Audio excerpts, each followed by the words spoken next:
Oh. Hello, everybody. We are here with April Boyle from Build Institute. I'm so excited.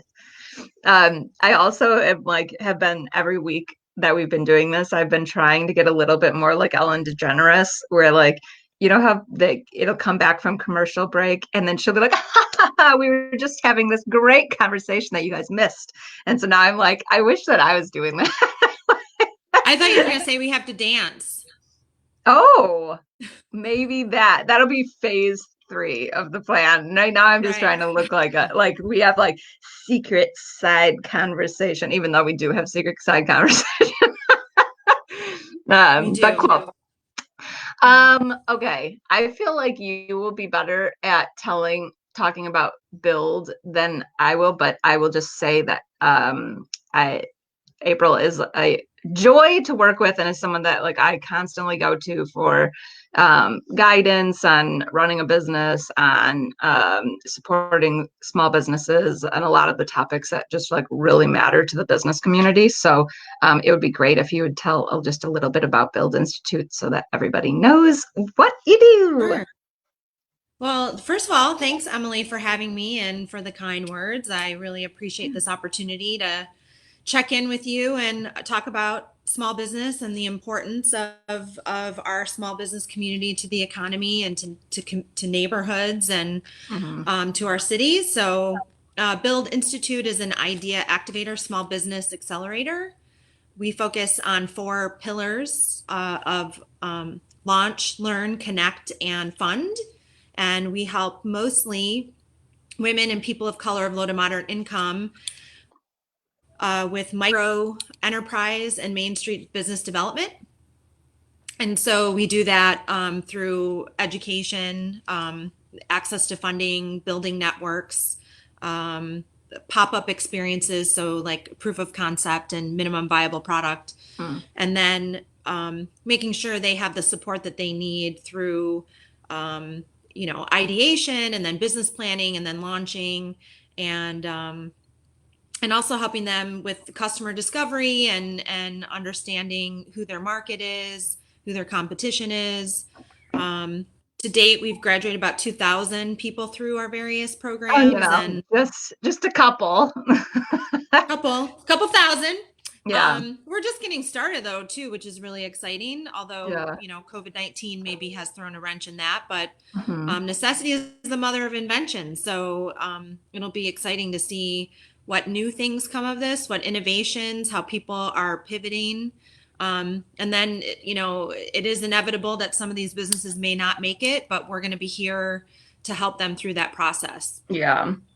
Yeah, that is like it is just going to be really interesting to see what happens over the next year. But it is really cool to see like a lot of the small businesses and just like what you said, how they're pivoting their business. And even if they weren't totally prepared for delivery or for, not being able to have other staff members in the store while while they're operating and things like that. There's been just like a lot of really cool um, things come out of it, unfortunately. Um, Or but great. fortunately, it's Yeah. definitely going to be a mixed bag.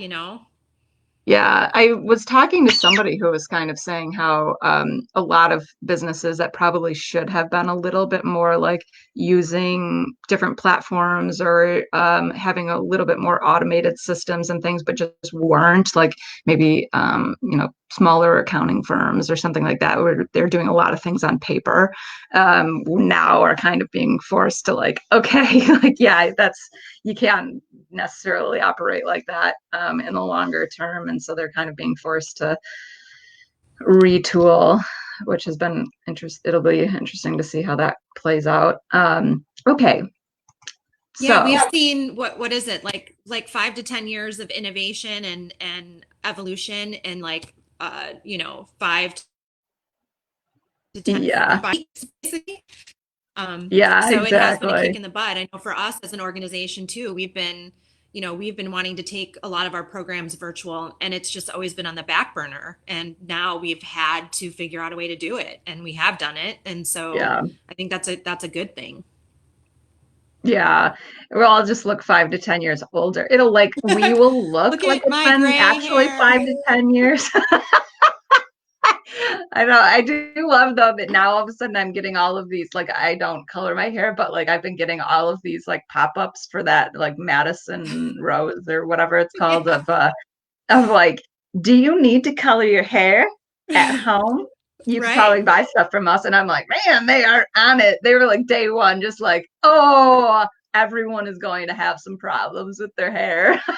Well, if this thing keeps up much longer, staying indoors, once you see me next time, I may be completely gray. I think I may use this opportunity to make that transition. We'll Oh, see. I do love, well, I could say this since I don't have very much gray hair. I'm like, I love when people have gray hair. People probably other than myself. Well, we'll see. We'll see if this Yeah, lasts we'll much see. longer. The next Wednesday, you'll see. I'll just be like white. Like, Right. okay. All right. We digress. Okay. So, um, as you all know now, Build Institute works closely with a lot of Detroit based small businesses. And so I was wondering, from your point of view, what are some of the top, or maybe the top three resources that you're finding most useful for small businesses in Detroit? Yeah, so for, the very number one thing was a quick emergency cash infusion to keep the things operating. So that was number one, in the form of grants, not Yeah. loans. The second one was some either rent concessions or forbearance Mm, support. And the third one was navigating the federal resources. So the PPP and the CARES Act. Build Institute also has some very friendly loans through Kiva and Honeycomb Credit that are mm. community capital based. Um, and then now we're getting into the next phase of helping folks reopen. So navigating, understanding what the requirements are for opening, and then having access to PPE, not to be confused with Um, PPP, right? Personal yeah. protective equipment, and what are going to be the rules for social distancing, and what happens if one of your employees ends up, being exposed or is sick. Then, if we're doing contact tracing, everyone they've been exposed to is also supposed to quarantine. So then, does Oh, your whole staff Lord. have to stay home for 2 weeks? How is that going to work? Yeah, and not to So, mention what you were saying, what you were saying on the commercial break. See, I'm getting better at this. What you were mhm, saying before we went live was just like, yeah, you might open your business, but people aren't comfortable coming there. So then, really, right. how does that translate into? And then, particularly with the terms of like the PPP loan and other things where you're not able to reduce pay if you're not able to if you open your store and then you are all of a sudden paying everybody, but then nobody comes into your store, then what do you do? It's like, oh Lord. And you can only operate at 20 or 30% capacity when it comes to restaurants. And yeah, it's going to be a really interesting and confusing time. And also, things are changing minute to minute. It seems like, we were all getting ready to open this week, and then the stay-at-home order was extended 2 weeks, and we're not Mm-hmm. getting very clear recommendations from our federal government. So every community has to kind of figure it out for themselves, and depending on what the outbreak looks like in their community, and then the trust level that our government sort of has it under control, and that our civic leaders um, can be trusted and have a plan. I think it's going to be a really interesting test for us. Man, we're being so good and controlled. We are. I We was like, are. yeah, we'll quell the outrage. It, Yeah, it is like, are you seeing with some of the resources that you were saying, are you seeing a lot of programs popping up that are kind of helping with the, offsetting rent costs and like quick infusions of cash? Like, are you seeing a lot of those locally?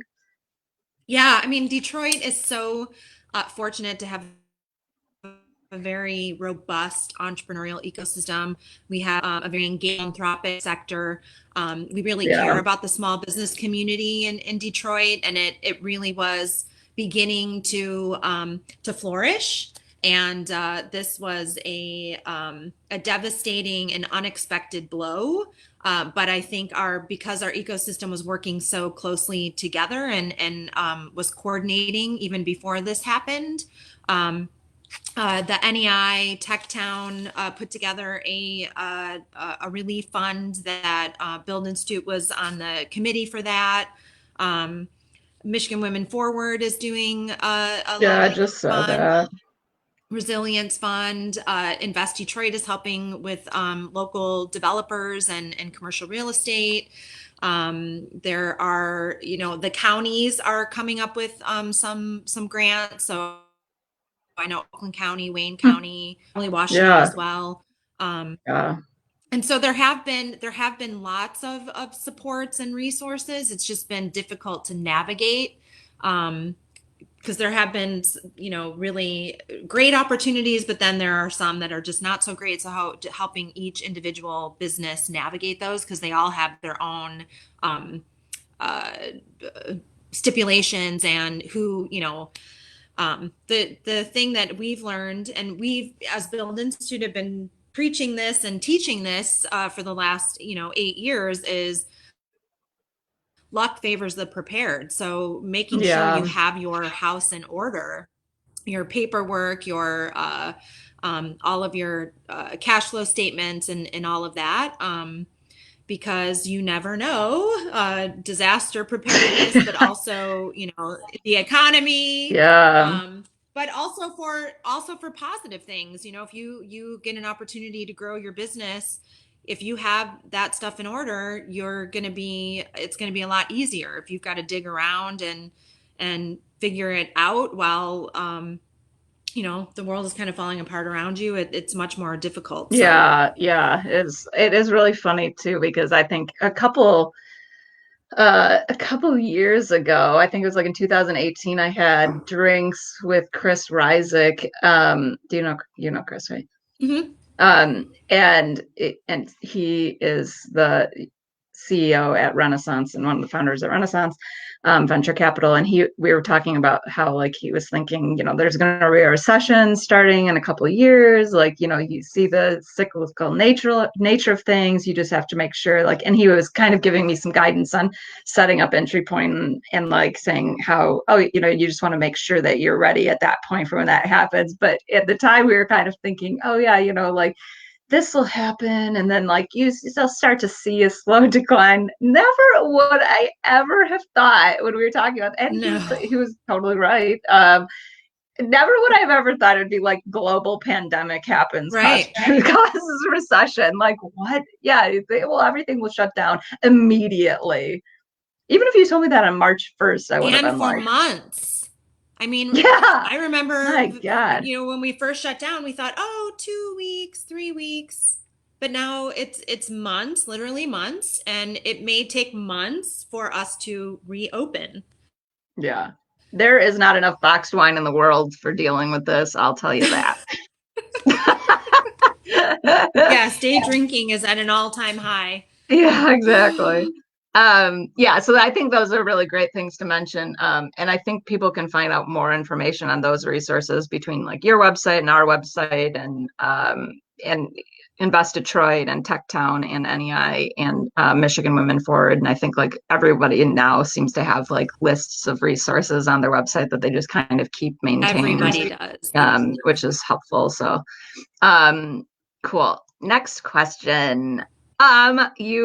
Thank you so much. We're a sponsor of the 2020 Detroit Entrepreneurial Ecosystem Report that we put out in the beginning of April. How do you feel the entrepreneurial landscape in Detroit will be changed as we kind of emerge from the pandemic? Yeah, that's a good question. Well, I'm trying to stay up on the predictions, and right now the predictions seem pretty bleak for the small business community. That 30 to 50% of them may not make it through this. Yeah. And so we're doing our best to help support people through reopening, and then the people who have to make the decision not to do that. So how can we help them close with as little damage as possible and with as much dignity as possible. But then also, what is the opportunity? I've heard this, compared to what happens in a forest fire. It's very devastating right away, but then there is new growth that happens after. And some of Yeah. these businesses will go away, but they may re-emerge stronger down the road. So the thing that I'm really curious about and looking forward to is how we are going to reinvent, rebuild, and remake our economy. Hmm. We knew before that there were systems in place that were not working for much of the population. Yeah. The economy was doing well and the best it's ever been, but not for everyone, and especially for many, many Detroiters. And Yeah. because of systemic racism and other barriers to accumulating wealth, like bias in lending and investing, which I know is very near and dear to your heart, Yeah. many small businesses were undercapitalized to begin with, and this has only exacerbated that and really put a focus on that. So it's my hope that we can remake these systems, that we've burnt them down, and now we have an opportunity to remake them in a more equitable and inclusive way. um, Yeah. It's unfortunate too because I think like people have had access to the data that there are like inequities that are happening in a lot of different systems, and for some reason it's just like, okay, well, cool, whatever. And then now like all of this happens and it's kind of like you see things through like, COVID related deaths and healthcare, and like then you're seeing, oh yeah, that's interesting. The healthcare system seems to really be not set up in the best way and is tied right, to we don't have a employment and national like, coordinated healthcare yeah, system. exactly. And so it's like, And tied to seeing the employment, and then even like when you look at unemployment and like who the demographics of people that are getting onto unemployment are mostly women and people of color who, through just even how organizations are set up always seem to have like lesser job roles, or like, don't need to be the one working at home, or their husband's job is more important than theirs, and you're sort of seeing these like inequities happen all across the board, play out in these like huge ways with, and so it's like unfortunate that all of a sudden had to happen in order for people to be like, oh yeah, okay, well we were told before actually was accurate. right, I mean, you and I and many people have known this beforehand, but now it's just come to such a glaring head that it's going to be tough to ignore after Yeah. this. And and I think we need to acknowledge that COVID-19 is hitting communities of color and communities of poverty really hard. And Hmm. so we have to think about the emotional and spiritual toll this is taking on communities. Business owners are people too, and they have families. And Detroit is getting hit really hard. There's an article out today. Someone in our community has lost 30 friends and family, and it's how that is devastating. It takes an Hmm. emotional toll. You have to have time for grief, and do you're trying to do that while you're also running a business and trying to figure out how to get back on your feet. And I just want us to hold space for that, and to really honor that people are complicated, and they have an emotional side, and that we spend a lot of time talking about the economics of this crisis, but there's a Hmm. people crisis, there's an emotional crisis as well. And I think our economies need to, when we reopen, we need to be more people centric and people friendly when it comes Yeah. to our businesses and how we function. It was we had this sort of toxic masculinity economy before, and I know this toxic hyper capitalist society before, and we can Hmm. have a capitalism that is more feminine, that is more family friendly, that is more people friendly and health friendly, that is Yeah. more balanced. And, that's what Build Institute, that's what I am going to be working towards, is how do we have an economy that works for all people, that is more, family friendly, that isn't so unbalanced and toxic. People were Yeah. were getting sick before because they were working themselves to the bone to just barely get by. And I feel like Yeah. now that we've had, the world has kind of stopped, and many people have had a moment to think about what their life was like before. They're saying, "What the hell was I doing?" Yeah. So what is work gonna look like when we come out of this? It'll be, I don't know. Yeah, I feel like on some level, I feel like people are going, I'm like gazing out the window. See, now it's like we're just talking and I forget we're Let's on the internet. philosophize. Um, yeah, like I feel like on some level, people will kind of be like, oh, this was good. Yeah, if somebody couldn't get something to me by like, immediately, or yeah, if someone's kids come into the room while they're on a like on a conference call, it's not the end of the world if a dog barks in the background or something like that. And I think things will calm down. But then at the same time, like I think people are going to be in such a dire situation as we come out of this, that a lot of that will just lend itself to like getting right back to, Right. maybe even like a worse mentality, where people are Well, kind of like not even able to kind of give people graces anymore because they're like, look, we gotta get some paychecks right. going on. Well, isn't that right? We don't have the social safety nets. We don't have the economic safety nets, the healthcare safety nets for if they're not in place Yeah, now yeah, during the biggest health crisis in 100 years. If this doesn't wake us up to say we have to do things differently, what will? yeah, And yeah, so I'm going to be advocating for that. I'm going to be advocating for a change in, the nature of work, making sure that we are thinking about mental health, work life balance, yeah, paying the living wage, all of the things that, if our workers are healthy and happy, they do it in other countries. yeah, We measure everything by the bottom dollar and by the economics of it, and we all know that cash alone does not make you happy. Yes, it yeah, helps, but there are so many things that go into a whole person, a healthy person, and the same thing with our communities. yeah, And when greed and only the finance part of it is the driver, it's we need to be thinking differently about I think our supply chains and localizing that and supporting small businesses, our shopping habits, yeah.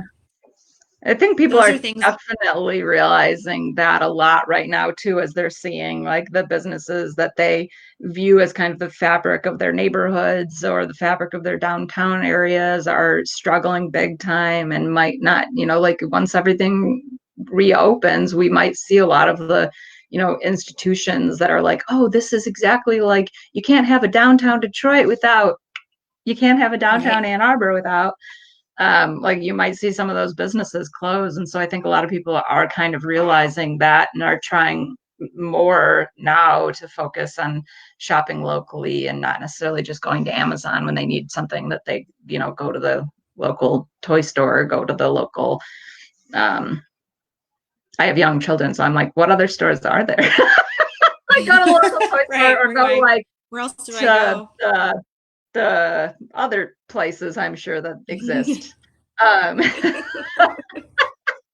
we've just been giving our 3-year-old one toy a day, which I'm sure will not result in him being a spoiled brat eventually, but that's how we're kind of surviving. We're just like, here's a Hot Wheel. That's your Right. surprise This new today. novelty.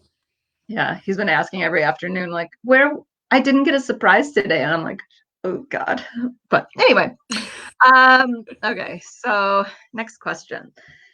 Um, well, you've kind of touched on this, but studies are showing that COVID's disproportionately affecting Black community.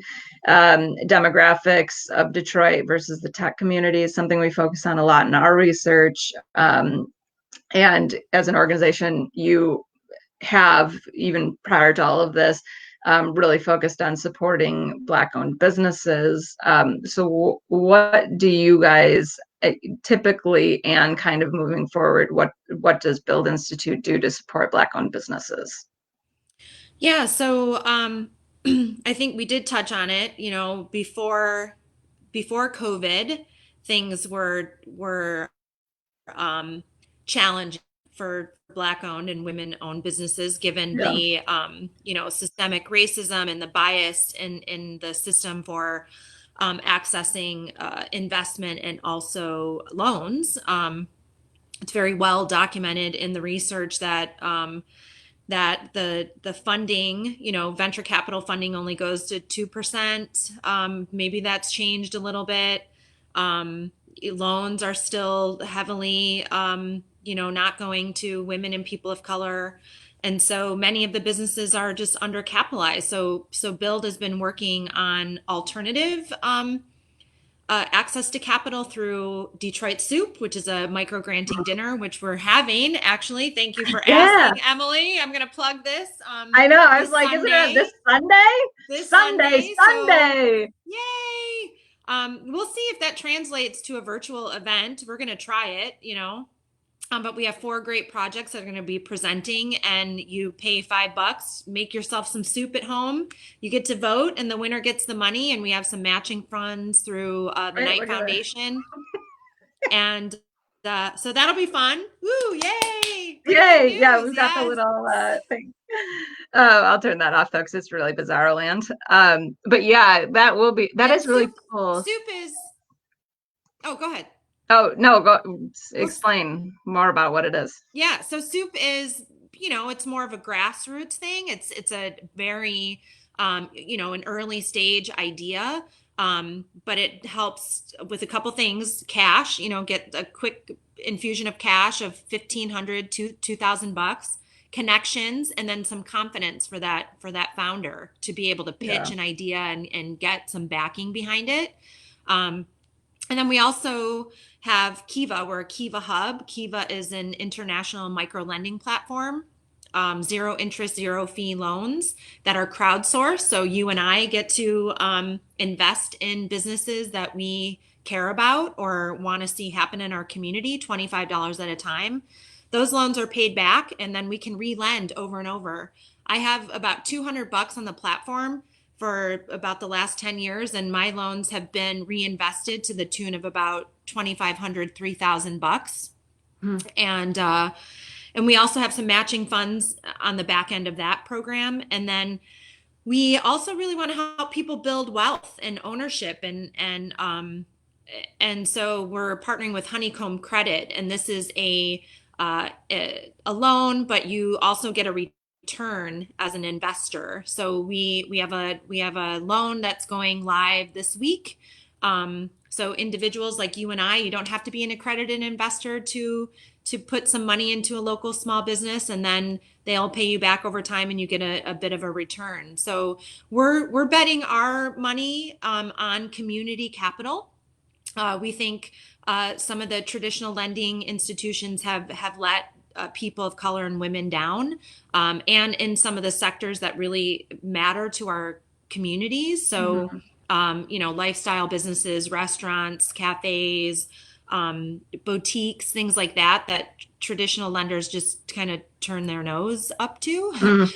um, but we think really help create jobs that can't be outsourced. They help build commercial corridors in neighborhoods. They preserve culture and a sense of place and community. Yeah. And so whatever we can do to help spread the word about these opportunities, I think would be can help transform what the economy is going to look like as we come out of this. And I really like too how how it does seem like you're very intentional about building that pipeline of like idea stage companies can go to soup and can pitch an idea, and that's really low barrier to entry. Just talk about your idea, and you can get some traction that way, down through Kiva, where you can get a small amount, and then down to Honeycomb Credit, where I think like then it's Or up. a real yes, It's or like a stack. It's a a ladder, right? Yep. yeah, a ladder. That's good, like a pyramid of Mm-hmm. greatness. Yeah, I think that's really good, and I think that that's something that we study just a ridiculous amount at entry point, is just like that capital continuum, and how important it Mm-hmm. really is to have access to capital for every stage of business. Because if you get a company that's at the idea stage, and then you have like a lot of access to capital for that. I'm trying to get it in the camera view. And then you all of a sudden have this huge gap where there's no financing. You're not going to see a lot of businesses be able to navigate all the way through till they get to the honeycomb credit stage. Um, Right. and I feel like that, community capital really is the way we're going to see a lot of these inequities be corrected, and a lot of a lot of way that we're going to see increased access to capital for women-owned businesses, for small businesses, for Black-owned businesses. And so that's something that we're doing a lot more analysis of, I think, that we've seen a lot of like in 2020. I think that's like one of our more major focuses. Who is it? My son is waking up. I'm like, you can come down. It's okay. He's like, what are you doing? He's like, don't talk about me. Yeah. Yeah, so I think that's really great. I'm like excited to see how all those go, and I'm excited for seeing Soup on Sunday at 5 p.m., Yeah. right? So 5 p.m. And it's five Sign up dollars just to now. get a ticket, just for just $5 $5, and then you minimum, can but you can give support. more if you want. Yeah, that's awesome. I love it. Okay, we'll end this on a lighter note. What's something that you are looking forward to in Detroit in the coming year? Mm.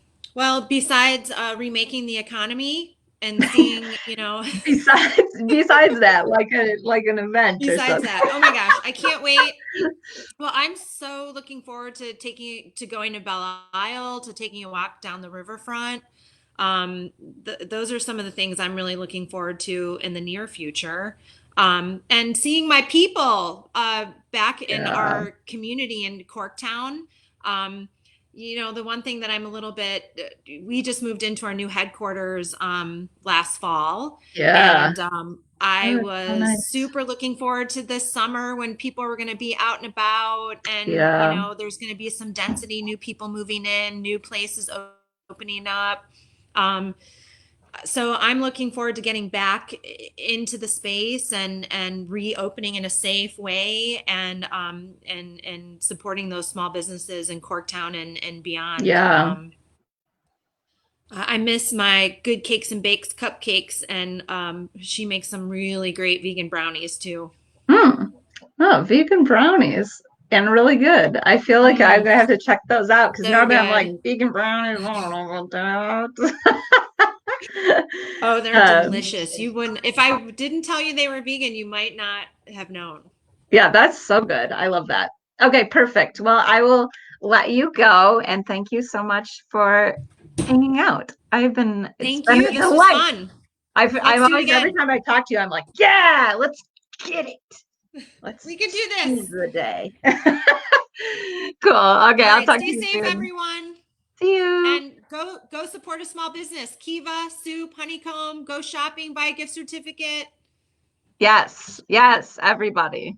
Thank you. Okay, All see right. you. Take care. Bye.